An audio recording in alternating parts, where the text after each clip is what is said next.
নবী বলছেন, এই উম্মত শোনো শোনো, কুমুল সাইয়্যিদিকুম, তোমাদের ইমাম আসছে, দাঁড়িয়ে সম্মান করো। বড় করে বলি সুবহান। আর আমার নবী ইমামুল আম্বিয়া, যিনি আপনার সবকিছু বন্টন করছেন, এই নবীর উম্মত হই আপনি মসজিদে ঢুকছেন, নবীকে মিলাদ কিয়াম সালাত ও সালাম দিয়ে মসজিদ থেকে বের হবেন সালাত ও সালাম দিয়ে। আর জুমার দিনে যদি 80 বছরের সগীরা গুনাহ মাফ হয়, মাধ্যমটা আমার নবী।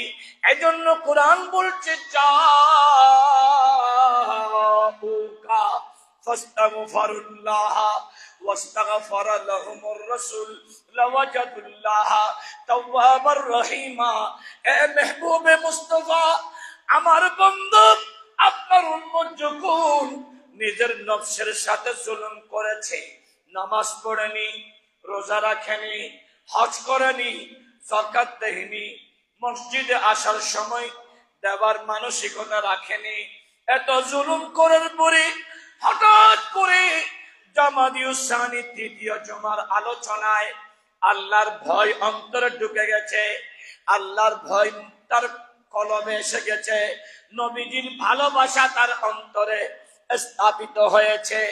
সেই যখন বুঝতে পেরেছে জুলুম করেছে, আপনি নবীর কাছে যাবে। এখন নবী হলো মদিনায়, আমরা হলাম হযরতে কুশল শাহ জামে মসজিদে। ও নবী, আপনার কাছে যাব কিভাবে?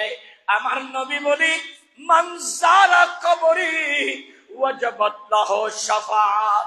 আমি নবীর জিয়ারত যারা করবে, এদের শাফাআত করা আমি নবীর অত্যাবশ্যক হয়ে যায়।